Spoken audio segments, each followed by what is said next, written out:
அமித்ஷாவை பார்த்து ஏடிஎம்கே பயப்படுது, உறவாடி கெடுக்கிறவங்க பொலிட்டிக்கல் புரோக்கர்ஸ்னு அவங்க வந்து பிஜேபியை தான் சொல்றாங்கன்னு பலர் வெளிப்படையாவே விமர்சனமும் வைக்கிறாங்க. இது எல்லாத்தையும் கலந்து நீங்க எப்படி பாக்குறீங்க சார்?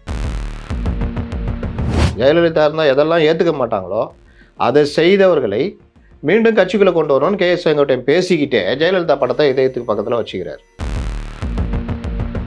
ஆனால் அதிமுகவில் இருந்துக்கிட்டே எதிரி பள்ளம் தோன்ற வேலைலாம் பண்ணுறது ஓபிஎஸ், டிடிவி, செங்கோட்டையன். வழக்கமாக காலில் விழுவீங்களா? விழ மாட்டிங்களா? விழுறோம், ஃபோட்டோ எடுப்பா, போடு பத்திரிகையில் முடிச்சு விட்டாங்களா? எடப்பாடி இடத்துக்கு யாரும் ஆசைப்படலன்றீங்களா? ஆசைப்படுறாங்க. அதெல்லாம் மீறி அவர் இருக்கார்ல, உள்ளுக்குள்ளே ஒரு இது நடத்திக்கிட்டு வெளியே டிஎம்கேக்கு எதிராகவும் பெரிய போராட்டம் நடத்திட்டு இருக்காரா? எல்லாருக்கும் வணக்கம் அப்படின்னா இது வணக்கம் கூட சாதாரணமாக சொல்லுங்கள், மற்ற விஷயத்தில் கோவப்படுவோம். அப்படி சொன்னீங்களா? நான் வணக்கத்தையே கோபமாக சொன்னீங்கன்னு நினச்சிட்டு கோபமாக சொல்கிறேன். ஒரு பிஜேபி தலைவர் போய் விஜய் பார்த்துருந்தாருன்னா பிஜேபி விஜய் கூட்டணி போகிறது, எடப்பாடி பழனிசாமி தூக்கி எறிய போகிறார்கள், அதிமுகவை கவிழ்த்து விட்டு அந்த இடத்துல ஓபிஎஸ்ஐ வைத்து அப்படி பண்ண போகிறான்னு பெரிய நரேட்டிவ்லாம் செட் பண்ணி அதுக்கு 4 பேர் பேச ஆரம்பிச்சிருப்பான். ஆனால் இங்கே நாங்கள் எல்லாம் நல்லா இருக்கிறோன்னு அப்படியே கட்டி பிடிச்சிட்டு எல்லாருக்கு பின்னாடியும் கத்தியை மறைச்சி வச்சுட்டு இருப்பாங்க. அடிதடி எல்லாமே நடக்கும். நான் அதான் சொல்கிறேன், அண்ணாமலை வச்ச கன்னி வெடிகள் என்னது? டிடிவி தினகரன், ஓபிஎஸ், லேட்டஸ்ட்டு கன்னி வெடி செங்கோட்டையன். அதுக்கு பயன்படுத்தின அந்த வெறி பொருட்கள்லாம் என்னது? வார் ரூம்.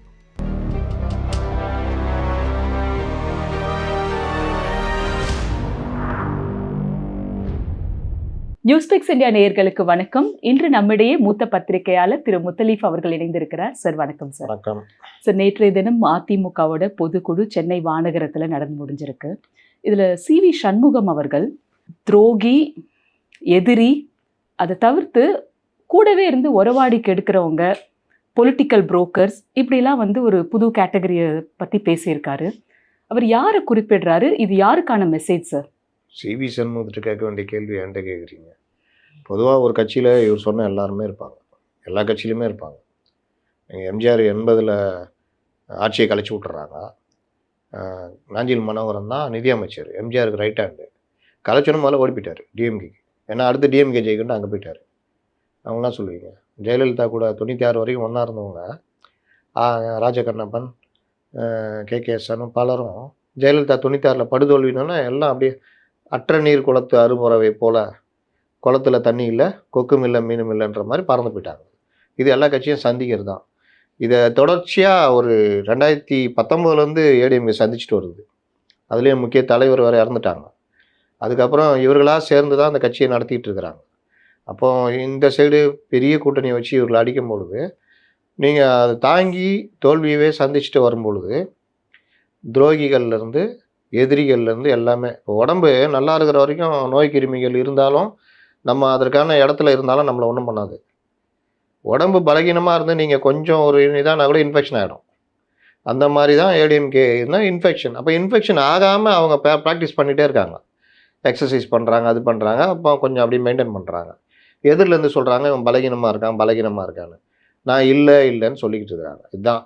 அப்போது நோய் கிருமிகள் கூடவே இருந்து குழி பறிப்பவர்கள்லாம் நீங்கள் பார்த்தீங்கன்னா வெளியில் போகிறது ஒவ்வொருத்தரும் பார்க்குறோம். கே.எஸ். செங்கோட்டையனுக்கு என்ன பிரச்சனைன்னு கேளுங்க, ஒன்றுமே இருக்காது. பிரிந்தவர்கள் கொன்று கூடணுன்னு இவர் வெளியே போகிறார். கட்சி ஒற்றுமையாக இருக்கணும்னு இவர் ஒற்றுமையை உடைக்கிறார். இவருக்கு யார் பிரிந்தவர்கள் ஒன்று கூடணுன்னா இவங்க எல்லாம் சேர்ந்து இருந்து வெளியே அமிச்சாங்களே, கட்சிக்கு எதிராக செயல்பட்டாங்கன்னு, அவங்கள தான் உள்ளே கூப்பிடணுன்றார். கட்சி ஆஃபீஸை போய் அடித்து உடைச்சவரை கட்சிக்குள்ளே சேர்க்கணுன்றார். இப்படி கட்சிக்கு எதிராக திமுக, அதிமுகவுடைய பிரதான இதுவே திமுகவுக்கு எதிர்ன்றது தான். அப்போ ஜெயலலிதா இருந்தால் எதெல்லாம் வெறுப்பாரோ, ஜெயலலிதா இருந்தால் எதெல்லாம் ஏற்றுக்க மாட்டாங்களோ அதை செய்தவர்களை மீண்டும் கட்சிக்குள்ளே கொண்டு வரணும்னு கே.எஸ். செங்கோட்டையன் பேசிக்கிட்டே ஜெயலலிதா படத்தை இதயத்துக்கு பக்கத்தில் வச்சுக்கிறார். எம்ஜிஆர் உருவாக்கி திமுகவுக்கு எதிராக இந்த கட்சியை வளர்த்து திமுகவை பதவிக்கே வரவிடாமல் எந்த எம்ஜிஆர் பண்ணாரோ அந்த அதிமுகவில் இருந்துக்கிட்டே அதிமுகவை பதவிக்கு வர விடாமல் திமுகவை ஜெயிக்க வைக்கிற வேலை எல்லாத்தையும் பார்த்துக்கிட்டே எடப்பாடி பழனிசாமி மேலே குற்றச்சாட்டு வைக்கிறாங்க. எடப்பாடி பழனிசாமி என்ன செய்கிறாரு? அதிமுகவை ஆட்சி கொண்டு வரணும்னு பார்க்குறாரு. அதிமுக ஜெயலலிதா மறைவுக்கு பிறகு தனக்கான தலைவரை தானே தான் தேடிக்கும். அப்படி அவர்களுக்குள்ள ஒரு ஒற்றுமையில் எடப்பாடி பழனிசாமி நீ பொதுச் செயலாளர் இருக்காரு, நாளைக்கு வேறு யார் கூட வரலாம். அதை காரணமாக வச்சுக்கிட்டு இவர் இருக்கக்கூடாது அப்படின்ற ஒரு தனி கோபத்தை வச்சுக்கிட்டு ஒட்டுமொத்த கட்சியை அணுகிறது எப்படி? இதில் சசிகலா கரெக்டாக பேசுனாங்களா இல்லையா? உனக்கு தனிப்பட்ட முறையில் கோபம் இருக்கும், அதற்காக நீ எப்படி தப்பாக முடிவு எடுப்பேன்னு கேட்டிருக்கிறாங்க செங்கோட்டையனை. செங்கோட்டையனை நீக்கினது தப்புன்னு பேசுனாங்களா சசிகலா? அதே சசிகலா செங்கோட்டையன் தாவேகா போனோன்னு என்ன சொன்னாங்க? உன்னுடைய தனிப்பட்ட கோபத்தை வச்சுக்கிட்டு இது பண்ண அதே சசிகலா இன்னை வரைக்கும் திமுக பெஸ்ட்டு, அதிமுக வரவே கூடாது இப்படிலாம் பேசவே இல்லை பாருங்க. இப்போவும் அவங்க சொல்றது அதிமுக ஜெயிக்கணும், திமுக வீழ்த்தப்படணும். இதுதான் நிலைப்பாடு. ஒரு அதிமுக காரனாக இருந்தால் இதான் பண்ணுவான். ஆனால் அதிமுகவில் இருந்துக்கிட்டே எதிரி பள்ளம் தோன்ற வேலைலாம் பண்ணுறது ஓபிஎஸ், டிடிவி, செங்கோட்டையன். இதைத்தான் அவர் சுட்டி காமிக்கிறார். சரி, இவங்கெல்லாம் வந்து துரோகிகள் கேட்டகரியில வருவாங்க. அண்ட் எதிரி அப்படின்றது திமுக. இவர் சொல்றது வந்து உறவாடி கெடுக்கிறவங்க அப்படின்னா இப்ப உறவுல இருக்கிறது யாரு? பாஜக தான்ன்றது பெரும்பாலும் பேசுறாங்க. பாஜக உறவாடிக்கிட்டே டிடிவியை உள்ள கொண்டு வர பார்க்குது, சசிகலா வாய்ஸ் கொடுக்க வைக்க பார்க்குறாங்க, தாவேகா உள்ள கொண்டு வர பார்க்குறாங்க, செங்கோட்டையன்கிட்ட பேசி பார்த்தாங்க, ஓபிஎஸ்ஸை கட்சி தொடரக்கூடாது, நாங்கள் சொல்லுவோம் உனக்கு நாங்கள் சீட்டு வாங்கி தரோம், நீ ஏடிஎம்குள்ள அந்த கூட்டி என்டிடிக்குள்ள வரணும்னு சொல்லுது. பாஜக அதிமுகவுக்கு உதவுறாங்கன்னு அப்புறம் எப்படி உறவாடி உதவுகிறார்கள் தானே? உறவாடி எங்க கெடுக்கிறாங்க? அவர் சொல்ற ஆள் வேற. இன்னைக்கும் சில மாவட்ட செயலாளர்கள் ஏடிஎம்கே டிஎம்கேக்கு சாதகமாக வேலை செய்கிறவங்களாம் இருக்காங்க. அப்போ கட்சியில் இருக்கிற அந்த தலைவர்களுக்காக தெரியும். அதை ஒரு இதுவாக சொல்கிறாரு, உறவாடி கெடுக்கிறாங்க அப்படின்னு. அந்த மாதிரி ஆட்களும் வெளியில் போயிடுவாங்க அப்படின்ற மாதிரி சொல்கிறாரு. இல்லாட்டி திருந்துவார்கள், திருந்துங்கள் அல்லது திருத்தப்படுவீர்கள்னுவாங்க. அந்த மாதிரி ஜெயலலிதா இன்னும் ஒரு படி மேலே போய் எதிரியா வா சரி சேர்ந்தவனு என்ன பண்ணி ஆகணும், நீ என்னை புகழ்ந்தாகணும். எதிரில் இருந்தனா தேவையில்லாமல் எதாவது பேசிகிட்டு இருப்பேன், இங்கே வந்தா சுத்தமாக ஆஃபு, அடுத்த கட்டம் என்னை புகழணும். இதை எடப்பாடி பண்ண மாட்டேங்கிறார். இருப்பான் அவ்வளோ பண்ணார். உள்ளே கூப்பிட்டாங்க, சேர்த்தாங்க, ஆஃப் பண்ணி விட்டு போயிட்டாங்க. கேகேஎஸ் எல்லாம் வெளியில் போனாங்க, மறுபடியும் உள்ளே வந்தாங்க, வா சேர்ந்துட்டியா, வழக்கமாக காலில் விழுவீங்களா, விழ மாட்டிங்களா, விழுறோம், ஃபோட்டோ எடுப்பா போடு பத்திரிகையில், முடிச்சு விட்டாங்களா. கலைஞர் அந்த வேலையை பண்ணுவார். டி ராஜேந்திரன் அவ்வளோ வேலை பண்ணார், வாங்கன்னாரு, கூப்பிட்டாரு, உள்ளே சேர்த்தாரு, முடிச்சு விட்டார். அதனால் இதுதான் டெக்னிக்கு. எடப்பாடிக்கு அந்த ராஜதந்திரம் தெரியலங்கிறீங்களா? கொஞ்சம் கம்மியாக இருக்குன்ற. தெரியலன்னா ராஜதந்திரம்லாம் இல்லாமலாம் நீங்கள் பொதுச் செயலாளர்லாம் நீடிக்க முடியாது. அவங்க கட்சிக்குள்ள பிரச்சனை இல்லைன்றீங்களா? இருக்கு. எடப்பாடி இடத்துக்கு யாரும் ஆசைப்படலன்றீங்களா? ஆசைப்படுறாங்க. அதெல்லாம் மீறி அவர் இருக்கார்ல, உள்ளுக்குள்ளே ஒரு இது நடத்திக்கிட்டு வெளியே டிஎம்கேக்கு எதிராகவும் பெரிய போராட்டம் நடத்திட்டு இருக்காரா? இன்னைக்கு திமுகவுக்கு சரிக்கு சரி நின்று அவர் கேட்குற கேள்விக்கு இவங்களால பதில் சொல்ல முடியுதா? நேற்று கூட என்ன பேசினார், நான் என்ன பிஜேபி கூட இருக்கிறோன்றதை வச்சுக்கிட்டு நீங்கள் பேசுகிறத தாண்டி எங்கள் ஆட்சியை பற்றி எதாவது சொல்லுங்கன்னா உங்களால் சொல்ல முடியல. அவ்வளோதான் நீங்கள் சொல்கிறாருல்ல. இந்த பேச்சும் இந்த கேள்விகளும் சரிக்கு சரி அடிக்கிறதும் விஜய்கிட்ட இருக்கா? சார் இந்த இடத்துல நீங்கள் கோபமாகவே பேசணும் சார், எல்லாருக்கும் வணக்கம் அப்படின்னா இது வணக்கம் கூட சாதாரணமாக சொல்லுங்கள், மற்ற விஷயத்தில் கோவப்படுவோம். அப்படி சொன்னீங்களா? நான் வணக்கத்தையே கோபமாக சொன்னீங்கன்னு நினச்சிட்டு கோபமாக சொல்கிறேன் சார். அவங்க மீட்டிங்கில் ஒரே நாளில் இஷா சிங்கை இந்தியா முழுக்க ஒரு பாப்புலர் ஆக்கி விட்டாங்க சார். பொதுவாக காவல்துறை அதிகாரிகள் இந்த மாதிரி வேலை பண்ணக்கூடாது, சின்ன கட்சி பெரிய கட்சி. ஆனால் அவங்க அந்த இடத்துல ஒரு வேலை பண்ணது கரெக்டு. ஏன்னா அந்த நான் இவர்களை திரும்பி திரும்ப சொல்கிறது என்னென்னா, நீங்கள் பிரச்சாரம் பண்ணுங்க. ஜெயலலிதா பிரச்சாரம்னா ஏர்போர்ட்லேருந்து இறங்குவாங்க, அங்கேருந்து ஒரு ஹெலிகாப்டர் எடுத்து நேராக வந்து ஹெலிபேடில் இறங்குவாங்க, அப்படி கூட்டத்துக்கு வருவாங்க, மறுபடியும் ஹெலிபேட் ஏறுவாங்க, இன்னொரு இடத்துக்கு போவாங்க, இதுதான். இல்லை சாலை மார்க்கமாக போய்கிட்டே இருப்பாங்க. இவர்களுக்கு என்ன பிரச்சனைனா, நான் சொன்ன இந்த பிரச்சனை 10 நிமிஷம் பேசினாலும் சப்ஜெக்டே இருக்காது. ரேஷன் கடையே இல்லைன்னு அங்கே போய் பேசுகிறாரு. உன்கிட்ட ரிசர்ச் டீம் இருக்குது, மாவட்ட செயலாளர், எப்படி அந்த தப்பான டேட்டா அவ்வளோதான். அவங்க அவ்வளோதான் நாலேஜ். எதை பற்றி அவங்களுக்கு என்னன்னா, தமிழ்நாட்டில் திமுகவுடைய ரிப்ளிகா, திமுக என்ன செய்தோ அதை நம்ம செய்யணும். பாண்டிச்சேரி போய்ட்டா என்னன்னு புரியல, என்ன பேசணும். ஏங்க நீங்கள் ஒரு கல்லூரி மாணவனை கூப்பிட்டு எனக்கு எடுத்து கொடுனா கூட எடுத்து கொடுத்துருவோம். அப்போ நீங்கள் அவ்வளோ பெருசாக காரணம் பணம் இருந்தால் அறிவு இருக்குன்றதெல்லாம் அர்த்தம் இல்லை. ஏன்னா இவர்கள் அப்படி கிடையாது. ஒன்று அறிவு இருக்கணும், இல்லை அறிவு இருக்கிறவங்க பக்கத்தில் வச்சுக்கணும். இவங்க ரெண்டுமே பண்ணுறதில்ல. விஜய் என்ன, நான் வந்து இங்கே நிற்கணும், ஆமாம் நிற்கணும் சார், இந்த இடத்துல இப்படி பண்ணணும் சார், அப்படி பண்ணணும், அப்புறம் இங்கே திரும்பி இப்படி பண்ணணும் சார், அப்புறம் கையை. ஏங்க நீங்கள் ஒரு விஷயம் வரும்போது கூட நீங்கள் எல்லாம் அந்த இது பார்ப்பாங்க, உங்களுடைய போஸ்டர் எப்படி இருக்குன்னு பார்ப்பாங்க. நீங்கள் ஐஏஎஸ் போனீங்கன்னா கூட இங்கே இது எழுதிடுவான், ப்ரிலிம்ஸ் பாஸ் ஆகிடுவான், மெயின்ஸ் பாஸ் ஆகிடுவான். அங்கே போய் இப்படி உக்காந்திங்கன்னா முடிச்சிடுவாங்க, உனக்கு இப்படி இருக்குடா, நீ வந்து இது இல்லை அதுக்காக இப்படி உட்காந்தாலும் இது பண்ண மாட்டாங்க. நீ ஒரு விஷயத்த எப்படி மெயின்டைன் பண்ணுற, உன்னுடைய ஆளுமை திறன் எப்படி இருக்குது, இதெல்லாம் நீங்கள் ஒவ்வொரு விஷயத்துலையுமே தெரியும். ஒருத்தருடைய இதில் பார்த்தாலே உற்சாகம் பற்றிக்கணும். ஸ்கூல் பசங்களை பிடிச்சி மேடையில் தள்ளி விட்டா எப்படி வரும்? அப்படி தள்ளி விட்டோன்னு பயந்து எங்கள் வீட்டு பிள்ளை எம்ஜிஆர் வருவார் தெரியுமா அப்படி அந்த மாதிரி மேடையில் வந்தேன்னா என்ன பண்ணுறது? ஒரு தலைவனாக ஒரு இது இருக்கணும், வந்து பிரிஸ்க் இருக்கணும். ஏன்னா நீங்கள் என்ன மக்களுக்கு சொல்கிறீங்களோ அதை பாடி லாங்குவேஜ், பேசுறது, நீங்கள் பேசுகிற சப்ஜெக்ட் எல்லாத்துலேயும் இருக்குது. இவர்கள்லாம் அதில் ஃபெயிலியர். ஆனால் அதுல எடப்பாடி எப்படி டெவலப் ஆனாருன்றது நீங்க சொல்ல முடியும்? அனுபவம் தாங்க. நீங்கள் நான் வர்றேன், ஒரு பொறுப்புக்கு வர்றேன், வந்த புதுசில் ஆஃபீஸ் உள்ள வர்றேன், எல்லாம் வணக்கம் சார் சொன்னால் வணக்கங்க வணக்கங்க, ஐயோ எல்லோரும் நம்ம வணக்கம் சொல்கிறான் வணக்கங்கன்னு. கொஞ்ச நாள் ஆனவுடனே இவன் வணக்கம் சொன்னவெல்லாம் நம்ம இப்படி வணக்கம் சொன்னதை வச்சுக்கிட்டு அவன் இது எடுத்துக்கிறான் அப்படின்னா இல்லை. சில இடங்களில் நம்ம அந்த இதை காமிக்கணும். ஜெயலலிதாட்ட இருந்து அவர் சில விஷயங்கள் கற்றுக்கிட்டு இருக்கணும். எதிரியே எதிரில் வைக்காத, பக்கத்தில் வச்சேன்னா ஊரில் இருக்கிறவங்களாம் நண்பனாக பார்ப்பான், அவராலையும் ஒன்றும் பண்ண முடியாது. இதை தாண்டி நீங்கள் எடப்பாடிகிட்ட பார்த்தீங்கன்னா எந்த விஷயத்துலையும் இது கிடையாது. ஒரு ஆளுமை மிக்க ஒரு லீடராக ஏன் சொல்கிறேன்னா, நீங்களே உங்கள் மைண்டில் செட் பண்ணி பாருங்கள். எடப்பாடி இருந்த இடத்துல ஓபிஎஸ் இருந்திருந்தாருன்னா அதிமுக இன்றைக்கி இருக்குமா, இல்லை செங்கோட்டை இருந்திருந்தால் இருந்திருக்குமான்னு பார்த்தீங்கன்னா சத்தியமாக இருந்திருக்காது. ஏன்னா கொஞ்சமாவது ஒரு ஆளுமை வேணும். நீங்கள் அமித்ஷாட்ட போயிட்டு டிடிவியை சேர்த்துக்க முடியாதுங்க, இல்லை இத்தனை % மிஸ் ஆகும், நம்மளுக்கு ஒரு 20 சீட்டு அடிப்படும், வேணாங்க, எங்களுக்கு உடன்பாடு இல்லைங்க. அந்த சொல்கிற தைரியம் இருக்கணும். முன் சீட்டில் உட்காந்துக்கிட்டு ஐயா நீங்கள் என்னன்றதெல்லாம் கிடையாது. நான் ஒரு கட்சி தலைவர், அதை தான் இந்த தீர்மானத்தை சொல்கிறாங்க. தமிழகத்தில் பாஜக தேசிய கட்சி பங்கு பெறும் என்டிஏ கூட்டணிக்கு தலைமை அதிமுக முதல் தீர்மானம். 2வது தீர்மானம், கூட்டணியை தீர்மானிக்கிற அதிகாரம் எடப்பாடி பொதுச்செயலர் எடப்பாடி பழனிசாமிக்கு வழங்கப்படுகிறது. இது 2 என்ன மெசேஜ் சொல்கிறாங்க, நாங்கள் தான். ஆனால் இவங்க என்ன பண்ணுறாங்கன்னா, நீங்கள் அடிமைன்னு ஒரு கருத்தை உருவாக்கிக்கிட்டே இருக்கிறாங்க. அது இல்லை, நாங்கள் தான் அப்படின்னு. அப்போ அந்த இது இருக்குல்ல, 90 சீட்டில் ஆரம்பித்தாங்க போன தடவை, ஞாபகம் இருக்கா? 90 சீட்டு வேணும் எங்களுக்குன்னு 20 19 கொண்டு வந்து நிப்பாட்டினார். அதுக்கு பேர் தான் ஆளுமை. அப்போது அவர் பீரியடில் பல விஷயங்களை உள்ளே கொண்டு வரல. இந்த மாதிரி விஷயங்கள்லாம் உங்களுக்கு ப்ராக்டிஸில் வரும். அந்த ப்ராக்டிஸில் நீங்கள் எடுத்துக்கணும். நீங்கள் எடுத்துக்காமல் நீங்கள் அப்படியே இருந்தீங்கன்னா தாவேகா தலைவர் விஜய் மாதிரி தான் இருக்கணும். எம்ஜிஆரை பயங்கரமாக டிஸ்கஸ் பண்ணாங்க. எப்படி பண்ணுறாங்க? கலைஞர் எவ்வளோ பெரிய அறிவாளி, அவர்கிட்ட நீ பேசுவியா, அவருக்கு இணையாக பேசுவியா? இணையாக பேச மாட்டேன், ஆனால் நான் பேசுவேன். எப்படி பேசுவேன்னா, அந்த ஜனங்க நெஞ்சில் தைக்கிற மாதிரி நான் இயல்பாக பேசுவேன். ரிசல்ட் என்ன? நான் ஜெயித்தேன். பெண்கள் என்னை வந்து விரும்பி வாக்களித்தாங்க. பெண்கள்கிட்ட, தாய்மார்கள்ட்ட நீ பரம எதிரி நான் கொண்டு போய் சேர்த்தேன். ஜெயிச்சேனா? அடுத்து என்ன பண்ண? உன்னை இப்படியே விட்டா வேலைக்கு ஆகாது, எனக்கு அடுத்து ஆள் வேணும்ல, கொண்டு வரேன்.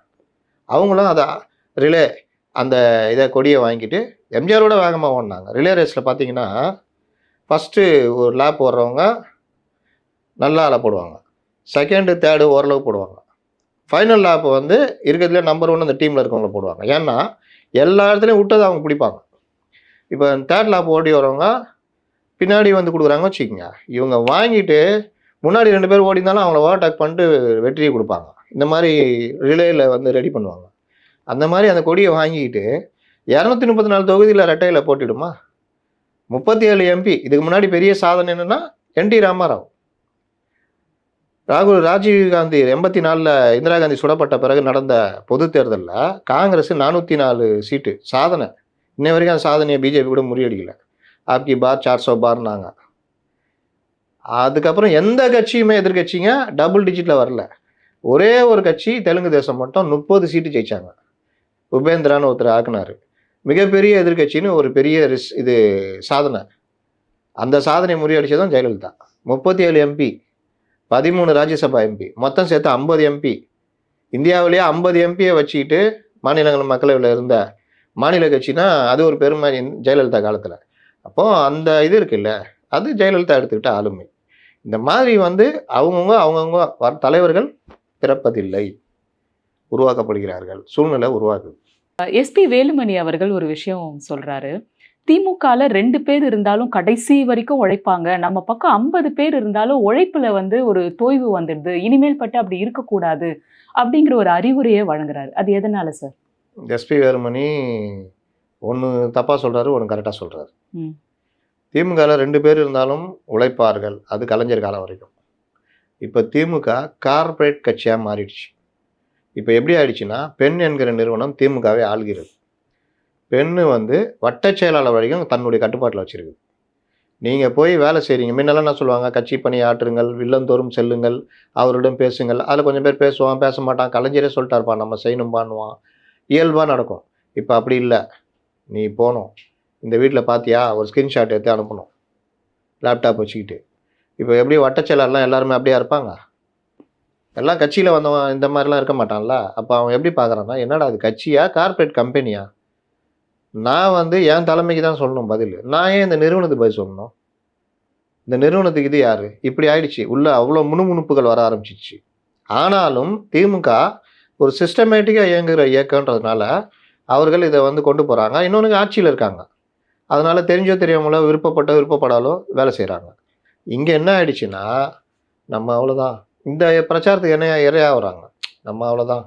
நம்ம ஒண்ணும் இல்ல. இன்னும் கொஞ்சம் பேரு, "எப்பா பார்த்துக்கோ" அப்படின்னு. சென்னை மாவட்டத்தில ஒரு 2, 3 மாவட்ட செயலாளர் சேகர்பாபு கையில இருக்காங்க. இத நான் 2019 இது 2023 எலெக்ஷன்லேருந்து சொல்லிட்டு இருக்கிறேன். 23ல இருந்தே. யாருன்னு பேர் கூட சொல்ல முடியும். அந்த அளவுக்கு மோசமா இருக்காங்க. இத தான் இவர் சொல்றாரு. கூட இருந்து குழி பறிப்பவர்கள்னு. சி.வி. சண்முகம் ஆமா. அவர்கள் சொல்றது. எஸ்பி வேலுமணி ஏன் சொல்றாருன்னா, தொண்டர்கள் மத்தியில இந்த எண்ணம் இருக்கக்கூடாது. நம்ம வேகமா இயங்கணுன்றாரு. அந்த உற்சாகம் வந்துரும்.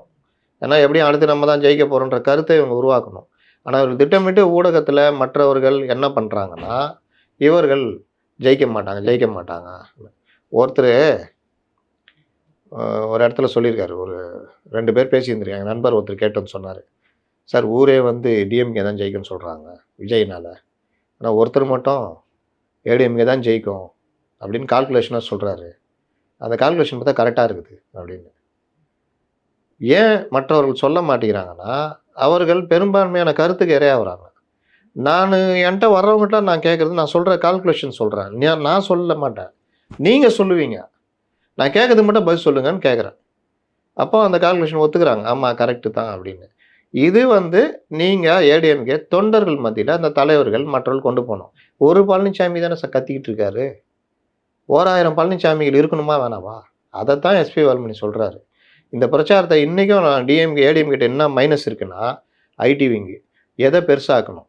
இப்போ பிரவீன் சக்கரவர்த்தி வந்து விஜயை பார்த்தது திமுக கூட்டணிக்கும் காங்கிரஸுக்கும் மோதல் முட்டல் ஆரம்பமாகி விட்டதுன்னு பெருசாக்கி இருக்கணும். ஆக்குனாங்களா? ஆக்கல. அப்போ இதே இது வேலை ஒரு பிஜேபி தலைவர் போய் விஜயை பார்த்துருந்தாருன்னா, பிஜேபி விஜய் கூட்டணி போகிறது, எடப்பாடி பழனிசாமி தூக்கி எறிய போகிறார்கள், அதிமுகவை கவிழ்த்து விட்டு அந்த இடத்துல ஓபிஎஸ்ஐ வைத்து அப்படி பண்ண இப்படி பண்ண போறான்னு பெரிய நரேட்டிவ்லாம் செட் பண்ணி அதுக்கு 4 பேர் பேச ஆரம்பிச்சிருப்பான். அப்போ நீங்க எங்க மைனஸ் ஆகுறீங்கன்றதை பார்த்து அதை இல்லந்தோறும் கிளைதோறும் அவர்கள் மனசுல விதைக்கணும். உங்க கேடர்கிட்ட நீங்க ஜெயிப்போன்னு விதைச்சாதான் அவன் ஜெயிக்கிறதுக்காக போராடுவான். நீங்க உங்க கேடர்கிட்டயே இப்படி அப்படின்னு ஒரு டைலமா வச்சிருந்தீங்கன்னா அவன் முயற்சி எடுக்க மாட்டான். இல்ல இக்கட்டான நேரத்துல கம்முனு வந்துருவான். டிஎம்கே அதுல பிரில்லியண்டா பண்றாங்க. இங்க பண்ண மாட்டேங்கிறாங்க. அதை தான் எஸ்பி வேலுமணி சொல்றாரு. சொல்றது மட்டும் இல்ல, செய்யற வேலையை அவர் பண்ணணும். சரி, இப்ப ஆர்.எஸ். பாரதி வந்து இந்த பொதுக்குழு பத்தி ஒரு விஷயம் சொல்லியிருக்காரு. அமித்ஷாவை பார்த்தா வரக்கூடிய பயத்தை மறைக்கிறதுக்கு உண்டான ஒரு முகப்பூச்சு மேக்கப் தான் இந்த பொதுக்குழு அப்படிங்கிற ஒரு விமர்சனத்தை அவர் வச்சிருக்காரு. அமித்ஷாவை பார்த்து ஏடிஎம்கே பயப்படுது, உறவாடிக்கு எடுக்கிறவங்க பொலிட்டிக்கல் புரோக்கர்ஸ்னு அவங்க வந்து பிஜேபியை தான் சொல்றாங்கன்னு பலர் வெளிப்படையாவே விமர்சனமும் வைக்கிறாங்க. இது எல்லாத்தையும் கலந்து நீங்க எப்படி பாக்குறீங்க சார்? நான் சொன்னேன்ல, அதிமுக பாஜக பார்த்து பயப்படுது. அதிமுக ஒன்றுமே கிடையாது, பாஜக தான் ஆதிக்கம். இந்த பிரச்சாரத்துடைய இது முகம்தான் ஆர்எஸ் பாரதி போன்றவருடைய பேச்சு. இவர்கள் திரும்ப திரும்ப இந்த கருத்தை பதிவு வைப்பாங்க. ஆனால் நடைமுறையை நான் சொல்லிட்டேன். அதனால் இப்போ தேர்தல் இடப்பங்கீடு வரும்ல, நீங்கள் பாருங்கள் இவர்கள் என்னென்ன பிரச்சாரம் பண்ணுறாங்க. அங்கே பார்த்தீங்கன்னா சாதாரணமாக தொகுதி பங்கீடுனா பிரச்சனை வரும்ல, எப்படி இவங்க பூதாகரமாக ஆக்குவாங்க பாருங்கள். ஆனால் பேசி ஒரு குறிப்பிட்ட எண்ணிக்கைக்குள்ளே ஏடிஎம்கே பாஜகவை நிறுத்தும்.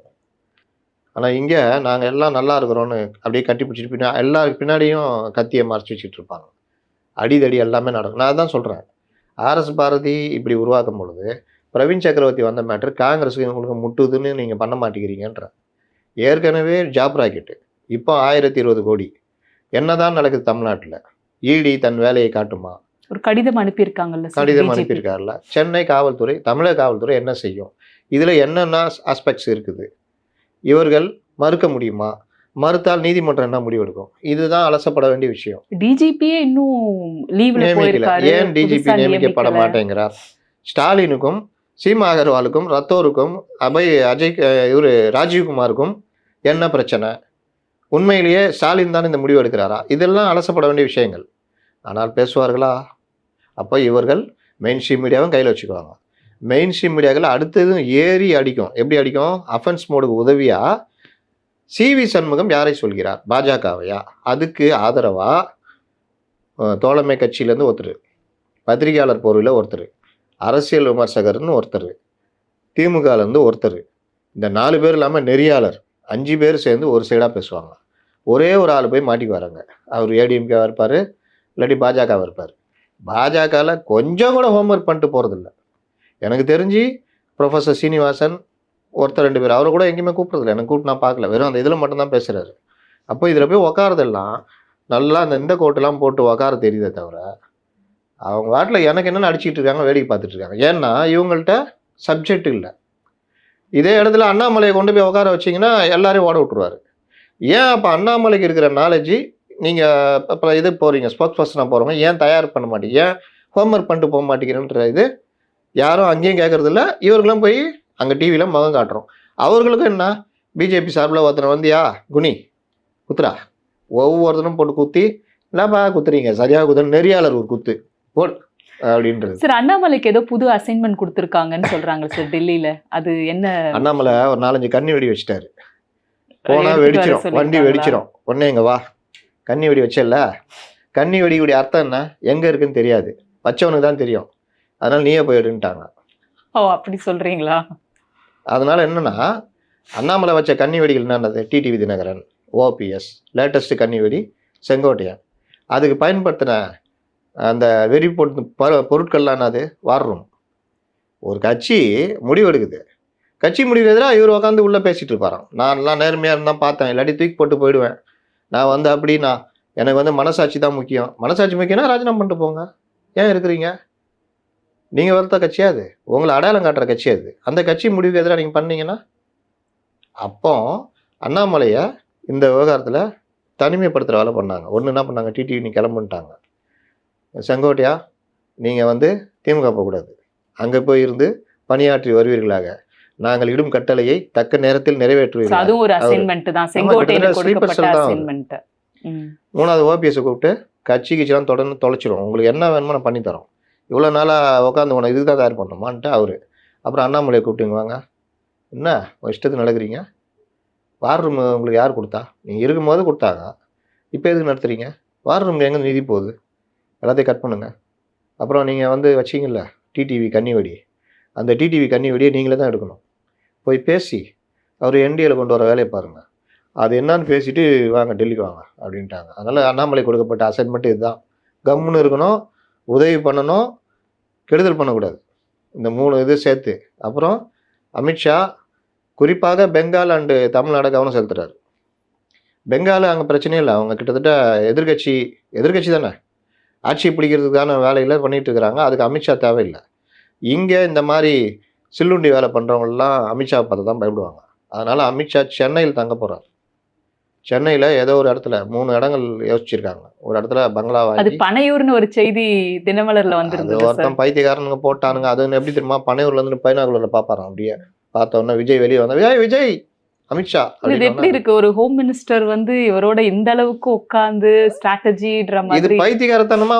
இப்போ நம்ம பத்திரிகை எப்படி ஆயிட்டானா, ஒருத்தர் எங்கன்னா இது கேள்வி கேட்குறாங்க, சார் 1000 வேட்பாளரை எடப்பாடி முடிவு பண்ணி வச்சிருக்காரு. நான் சொன்னேன், என்னங்க நீங்கள் எத்தனை தொகுதிகளுக்கு 1000 நான் வேட்பாளர்? சொன்னேன், நான் ரொம்ப சீரியஸ் ஆகிட்டேன். சார் 2340 வேட்பாளருங்க. அப்படியா சார்? ஆமாங்க, ஒரு தொகுதிக்கு 10 வேட்பாளருங்க. 2300 1000 உங்களுக்கு யார் சொன்னா? இல்லை சார், செய்தியெல்லாம் போட்டாங்க பாரு, இதெல்லாம் தூக்கிட்டு கேளுன்னு கேட்குறீங்களா, எவனாவது போட்டான்னு. ஒரு இதில் எலெக்ஷனில் இவர்கள் தான் இந்த தொகுதிக்குன்னு முன்னாள் அமைச்சர்கள்லாம் இருப்பாங்க. இது இல்லாமல் சில பேர் செல்வாக்கு மிக்கவர்கள் இருப்பாங்க. இதை தாண்டி கொஞ்சம் பேர் நேரடியாக அணுகுவாங்க. இந்த மாதிரி பல இது இருக்குது. இப்போ டிஎம்கேல பெண்ணு தான் ரெடி பண்ணுது. இங்கே எடப்பாடியுடைய உறவினர் மற்ற இவங்கெல்லாம் சேர்ந்து ஒரு 4-5 செட்டப்பில் வரும். இல்லை 1000 ரெடி பண்ணி வச்சுருக்கேன் எவனா எழுதுவான், அது தூக்கிட்டு ஓடிடுறது. எடப்பாடி அவர்களும் நேற்று பார்த்தீங்கன்னா டிவிக்கே பத்தி யாருமே எதுவுமே ஒரு வார்த்தை கூடயும் பேசல. முழு எதிர்ப்பு திமுக நான் தான் மேலதான் சொல்றேனேங்க, இருக்கும் பொழுது அவர்கள் கதவு திறந்துதான் தாவேகாவுடன் வச்சிருக்காங்க தொடர்ச்சியாக தாவேகாவை கொண்டு வரும் முயற்சியில் இருக்கிறார்கள். இப்ப அமித்ஷா சென்னைக்கு சென்னையில் தங்குறாருன்னா விஜய்க்காக இல்லைங்க, இங்க தேர்தலை நடத்தி வெற்றிகரமா கொண்டு போறதுக்கு எந்த பிரச்சனையும் வரக்கூடாதுன்னு அவர் நேரடி கண்காணிப்புக்காக வீக்லி ஒன்ஸ் சென்னையில தங்குவாரு. மற்ற நாள் மற்ற பணிகளை பார்ப்பாரு. அப்படி ஒரு கவனத்தை தமிழக கவனம் மேல செலுத்தணுன்றதுக்காக அமித்ஷா இங்க வீடு எடுத்து வந்தா சும்மா ஹோட்டல் கிட்டனா ஒரு பங்களாவே இருந்துச்சுன்னா வந்து தங்கிட்டு போகலாம் அப்படின்றதுக்கு பார்த்துருக்காங்க அப்படின்னு சொல்ல வரேன்.